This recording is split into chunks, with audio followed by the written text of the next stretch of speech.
Okay, welcome everybody. As Vice Chair, I shall be chairing this meeting of the Building Control Joint Committee. Welcome to councillors, officers, the members of the public to the meeting of the Joint Building Control Joint Committee. Reminder, please switch off phones to silent. There are members of the press together with officers from Mid Devon District Council attending this meeting virtually. Can I please ask those attending virtually to switch off your microphones to avoid disruption during the meeting. The meeting is being recorded and will be available in due course on the council's YouTube channel. A reminder for councillors, to ensure that those attending virtually can hear the proceedings, and for the recording to capture the entire meeting, please ensure that you project your voice and speak clearly.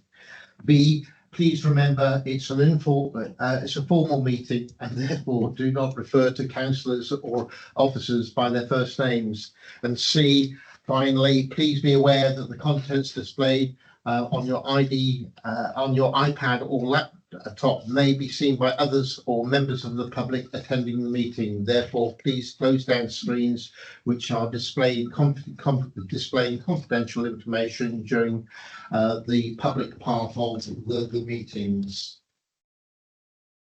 Onto the agenda one. Apologies for absence. I've received apologies from Councillor Lever and Councillor Denton, who has sent Councillor Prowse as a substitute chair. Actually, can I just, the last full council actually replaced Neil with me. So I'm not a substitute. I am actually formally a member of the committee. You are the real thing. I am just who I am. Yeah. It's noted. Thank you. And can I also welcome from Mid Devon District Council, Councillor Jane Locke, who is the cabinet member who will replace Councillor Simon Clist on this joint committee. Welcome, Jane. Thank you. Secondly, to approve as a correct record the minutes of the meeting held on the 31st of July 2025. This is attached. I think I was the only person present at the meeting. And it would be with the amendment as per the. And we do have an amendment, and it was a correction to the figures within the report. And these are the figures for.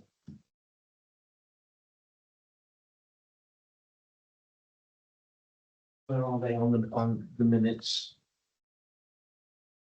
They are on page 8 of the agenda, Chair. Yeah. It's on the agenda pack, page 8, it's 4 of the minutes right at the end. It's to do with the adjustment of the rates. So for the record, Mid Devon non-previously developed land is £26 98 pence per square metre. Previously developed land £13 49 pence per square metre, and in North Devon non-previously developed land £28 84 pence per square metre, and previously developed land £14 42 pence per square metre. With that amendment, I so move the minutes. Seconded. Those in favour?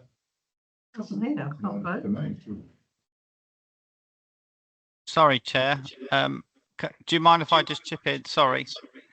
I believe you just said then on the North Devon figure, £28.84. Can I double check? It should be £28.24.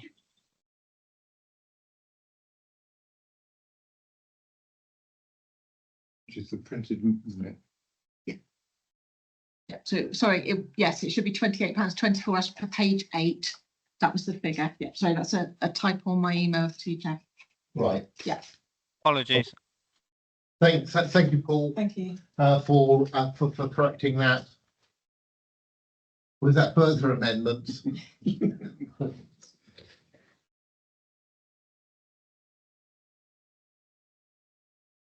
Items brought forward in which an opinion of the chair should be considered as a matter of urgency. I have none. Declarations of interest. Are there any declarations? Received none, Chair. Thank you. And item 5, to agree the agenda between part A and part B. Straightforward, so there's nothing in part B. So on to part A, agenda item 6, the building control partnership trading accounts Q2. Thank you, Chair. Good morning, members. I'm here to present the Q2 forecast outturn position for the joint trading account. This is on page 9 of your pack. The first set of columns labelled 1 shows the annual original budget for each authority. The second set of columns shows the forecast for the year based on the Q2 information. Overall, the partnership is showing a £23,000 positive variance. This is a £9,000 improvement across the authorities from Q1. The £23,000 positive variance is predominantly due to lower employee costs compared to budget, offset slightly by reduced income across the partnership. In section 3, we then allocate the forecast costs based on the projected income for the two authorities. The current split is 69.01% for North Devon and 30.99% for Mid Devon. The net effect of this compared to each authority's budget is shown in the table at the bottom left.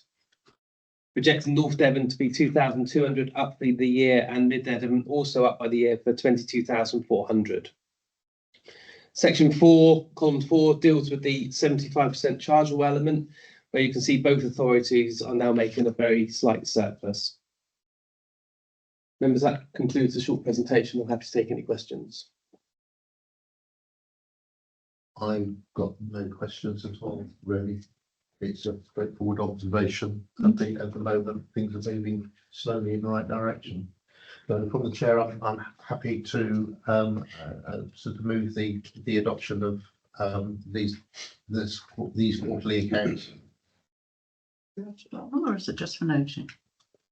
Sorry for noting. Just yeah. No.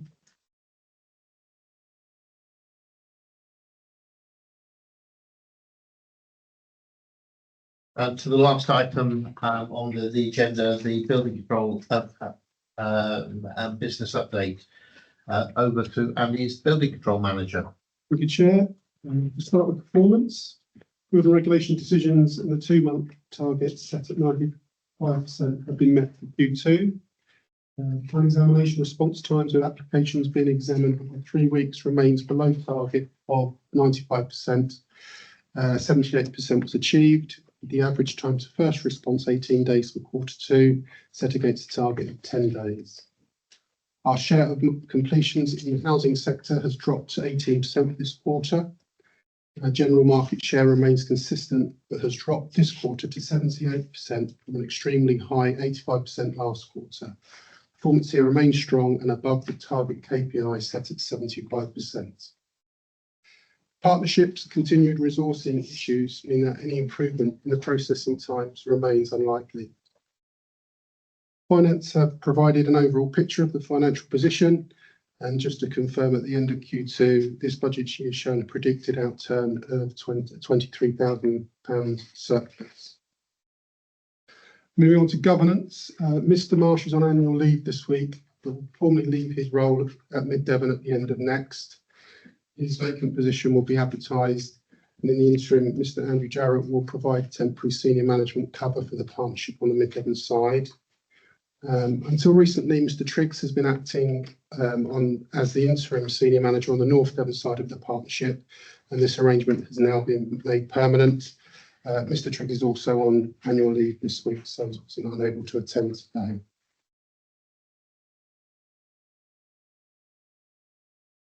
Moving on to recruitment, the 2 career grade posts remain with North Devon HR for job evaluation. I'm still hopeful that these posts will be advertised and filled in time for the LABC Level 4 Building Control Diploma intake in January 2025. Also in the coming weeks, I intend to re-advertise the vacant Mid Devon Principals post with added enforcement responsibilities. Should the partnership be successful in appointing all 3 of these positions, it will have completed the rebuilding programme that started in 2023 after the 8 departures that we had in 2022. If the partnership appoints to the vacant principals position, it should no longer need to rely on agency provision. but if it's unable to appoint, we will need to continue to budget for an experienced agency inspector. Update from the South West Managers Group. The South West Managers Group met at the end of September. The majority of the group are continuing to trade with vacant posts and having difficulty recruiting and retaining staff. Two of the group are currently reviewing terms and conditions with a view to improving their recruitment and retention capability. 4 of the South West Group have been audited by the Building Safety Regulator and reported the process was slow and drawn out, and in one case took 10 months to complete. The authorities that have been audited have received significant amount of positive feedback, but all have also received several contravention notices. Where notices are issued, authorities are given 3 months to rectify and report back to the BSI. The cost of the audits that have been undertaken so far have been between 10 and 8,000 for each authority. The partnership will be audited once by the Building Safety Regulator every 4 years, and that 4 year cycle started in April 2024. Moving on to standard charges, it's proposed that the partnership is going to raise our standard charges across the board on the 1st of April 2026 by 3%. And we also have a plan to have a look at our dormant applications with immediate effect and how we deal with those. So with a view to addressing open historic dormant applications, the partnership is considering using its powers under the charging regulations to charge a further £150 administration charge to reopen dormant applications where it has written to applicants twice and had no response. This will be a process that is reviewed on a case-by-case basis, and the additional charge will only be made where the original application charge has been exceeded. Cases will continue to be recorded in the system that's closed but not complete, and will continue to be risk assessed prior to closing by a suitably registered inspector. Moving on to training and CPD. One of the annual reporting KPIs for the Building Safety Regulator relates to training and CPD. A common theme highlighted during recent individual catch-up sessions is that inspectors are finding it difficult to find time to train and undertake CPD. As a result, I've set each inspector a 2-hour weekly target for undertaking training and recording CPD. While this amount of CPD and training is unlikely to be achieved, it will hopefully act as a driver to ensure at least some is completed each month. I think it's worth noting here, though, allocating time to training and completing CPD may well lead to the performance of the team dropping off further, and I will continue to monitor potential impact here. Building safety levy update.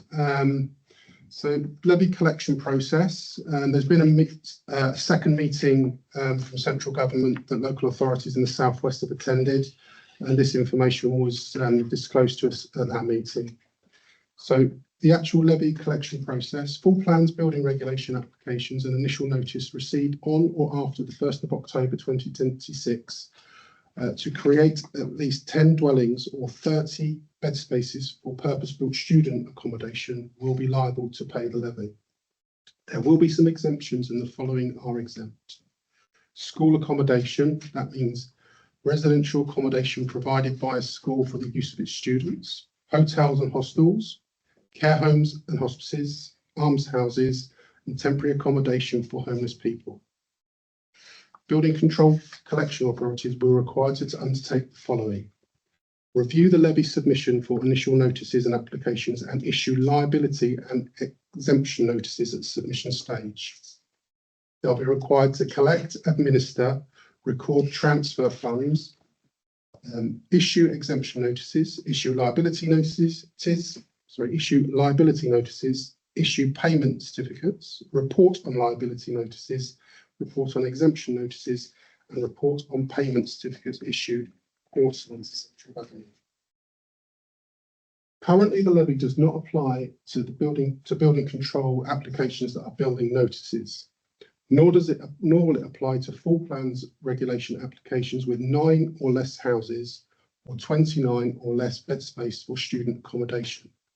So between now and the implementation, the government will need to consider how these potential loopholes in the legislation will be managed. The levy liability payment for the development will be due in full for the whole development prior to the completion or final certificate being issued for the first completed unit. And finally, moving on to the new burdens funding. The partnership has been anticipating receiving 109,000 for Mid Devon and 129,000 for North Devon in this financial year. This funding is crucial to help the partnership fully address the changes required by the Building Safety Act in 2022, the Building Safety Regulator requirements, and also the non-conformities listed in our and raised in our ISO 9001 renewal submission that was submitted last November. The partnership has been advised the new burdens funding that had been promised this budget year will now not be made available until earliest April 2026. And that concludes my report. Thank you. Thank you very much. I noticed that Mr. Deal's hand went up during the report. Would you like to come in?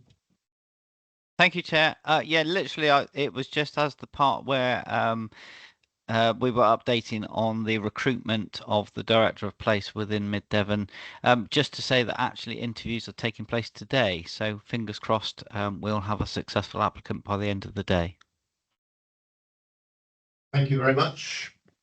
I was going to make the same observation, and Councillor Locke and I are involved in the interview process at the end of today. So hopefully we'll be there. Maybe that a successful applicant will not be in time for the next meeting, though. It's quite a tight time scale. Any questions? Chair, could I just ask about the job evaluation process? I know that there's been real issues with recruiting right across local authorities in lots and lots of the different areas, but I think in building control it's slightly different because of its trading position, and I wonder how flexible we are and whether it's using internal advice on this is going to, how can I put it? I just hope that we don't restrict it to testing the roles and the jobs against other local authority positions, because we're really in a different situation, aren't we? And I just hope, I've got to ask Andy if he's comfortable that the process understands and recognises the pressures in the building industry, in this area. Absolutely. I mean, there is obviously a national shortage of building control professionals, and that's been made more challenging by the introduction of having to have a license to trade as a registered professional. It's particularly acute in the southwest, and we're not alone. In the southwest, there are many other of the 10 authorities that I meet on a sort of quarterly basis that are trading with 3 or 4 vacant posts. So it is a problem in the region. Part of the reason that there's been quite a delay with the job evaluation process is that because we haven't been able to attract to senior positions, we've actually looked to go for 2 bespoke not training positions, but career grade positions, whereby we hopefully attract an experienced construction professional, somebody like a site agent or a building surveyor, that doesn't necessarily have a building control qualification, but has transferable skills that we can very quickly have working under supervision, and get them on this level 4 course, and hopefully within 12-18 months have them qualified, and then they become a real asset to us. And part of the plan for having career grade positions is that the ceiling is a bit further away than it would have been in a trainee position, that we encourage them to stay. At the moment, unfortunately, the private sector still remains, far more competitive salary wise than a local authority can offer. So there is the risk that we will train them up and they will depart. The hope is that if you train 2 up, at least 1 will stay, and then it's a bit of a rolling cycle and process. Well, to put it more succinctly, what I'm really worried about is that we only judge against other posts within the authority. When we're in a trading position, I think we need to look at what's happening in the market when we evaluate the jobs. That's the point I'm trying to make. Yeah, I do agree. It's perhaps a question for Mr. Triggs. I think it's something we need to recognise. I had a similar debate about recruiting professional planners, because the private sector is so much more active now than it used to be. And it's a similar sort of situation, but more acute here where we've got a trading situation. And you've got to recognise that that's, you know, we're in that market rather than the local authority market. I would echo those comments, but certainly we're losing all our best planners, including Mr. Marsh, to the private sector. And that is where the big competition is. I'm not sure how we're able to take that forward. I mean, I think it's certainly something that the HR team are looking at. But obviously, both of the posts are actually North Devon posts, which is why I mentioned Mr. Triggs rather than on the Mid Devon side. But you know, I think the feedback that I'm currently getting from North Devon HR is that those posts do have to sit within a policy and a structure. So yeah. I think this is an issue that will be reflected in Mid Devon, whichever way this is determined within North Devon. Sure. I just think so. I mean, I don't know how we can sort of minute something that flags it up to ask that what we've talked about is reflected more in that process. I mean, obviously the process is not completed yet, so we've got a chance to influence it, haven't we? Was that a recommendation that consideration be given to comparisons in job evaluation with private sector, and this be considered by both HR teams? Absolutely. It's obviously something that I've been highlighting over the last 3 or 4 years. The reason that we are under resourced is that we're just not currently competitive in the job market. Because we're handcuffed by local authority pay scales. Did you capture the wording? Yeah, what I've actually got there was a recommendation that there's consideration be given in comparisons with the public sector when evaluating salaries for vacant posts. With the private sector. Private sector, sorry. Yeah. Within the job evaluation, I mean, it's the job evaluation that's acting as a bit of a tie to us, isn't it? So it's in that process rather than just in the advertise. So that when we're analysing the posts, we recognise that, and I think that's the most we can do today, probably. So it's being proposed and seconded. Yeah. We're all in favour. Very simple and easy to do.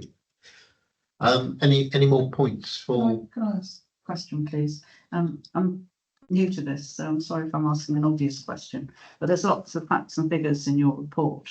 And I just wondered if everything was as you expected, or whether there's any areas that we ought to be aware of that could be causing problem other than the HR. I mean, obviously our market share is high, which is obviously encouraging and has remained high despite the difficulties that we've had with recruitment. And clearly those difficulties with the recruitment impact our performance because we're trading with 3 vacant positions.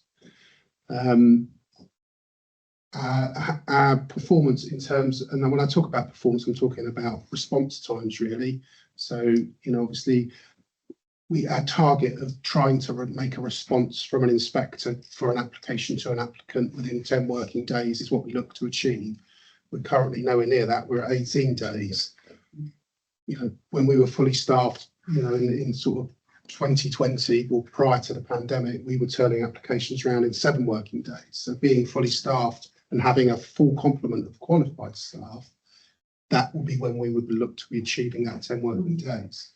At the moment, we've got 3 vacant posts and we've got two class 1 trainees that are working under close supervision. So, they will become an asset at some point, but at the moment, they obviously, it takes more time because you're training and supervising them at the same time. So at the moment, it would appear that the difficulties that we've had with recruitment haven't impacted our market share. That has remained consistent throughout the piece. And I think, we are fortunate, particularly in the North Devon side of the partnership, in that because of its geographic location, our competition with the approved inspectors, because it's geographically so spread out, it's not economic for them to target this area. particularly. Okay. Mid Devon's not quite the same because it's quite close to Exeter, and a number of the approved inspectors are based or have bases in the Exeter area. So to answer your question, at the moment, I think we're doing as well as we can with the, you know, with the constraints that we have, and the customers are remaining loyal. That, you know, our regular customer base remains loyal. So yeah. Thank you. I think item 7 was included in what we've just had, was it? Item 7. I just wondered what the relevance of the building control organisational chart winter 22 has. I mean, other than it's got a lot of vacant posts in it. Yeah, I've kept that on pretty much all of the reports that I've done to show progress from where we are from where we come from. Right. Really. Okay, thank you. I was just understanding Yeah, it. it's really setting the trend that has Yeah. been Yeah, happening. That I mean, explains it. it's been quite a bumpy ride. We've been rebuilding since that time, and we've had a couple of times where we've been very close to being fully staffed, and then we've lost people again. And we're just getting to that point again where we are beginning to get close to being fully staffed, and I can see that potentially it could happen. Okay. And part of the challenge has been done to by government in terms of new directives that have come in. Yeah. But lacking clarity behind those directives as well, which is a familiar story with a lot of things from government, and being able to stay ahead of the game without being too far ahead of the game, and in implementing what the government are wanting on the ground. With the difficulty, with the challenge of the marketplace, and the marketplace in terms of recruitment, but also the marketplace in terms of it's a declining marketplace at the moment, because we haven't got the vibrant economy that the government is going for. So my question is, if that we see an upturn in the economy and the government are putting so much on growth, where are we in terms of being able to respond to that? Because that is going to take some time, and that's going to be the next big challenge. Absolutely, yeah. I mean, I think, you know, although the resourcing challenges have been difficult, we've been fortunate that the position of the economy has been where it has been, and the application numbers have been lower than they have been. You know, had they been back up at sort of, you know, peak times, we would have struggled to cope with the volume, and we will struggle at the moment. We will struggle to cope with the volume, but clearly, if we can get these people in post or get these vacant positions filled, get them trained, hopefully by the time the economy we'll be ready for that, and, you know, be able to capture it. Building control is one of those services. If you provide a good service, the clients will stay. They probably won't tell you that they're not very happy. They'll just vote with their feet, and next time they won't use you. So it's very much, you're only really as good as the last job you've done for your client. And your clients are your builders and your architects. Obviously, the person paying for the service is the homeowner. Your repeat business is obviously your local builders and your local architects. But we have got quite a very good local, strong base clientele that, you know, continue to use us on a regular basis because we provide a good service. And by the fact that the two local authorities can really coming together, we've had that strength and unity, and we've been able to be more robust in the marketplace and response.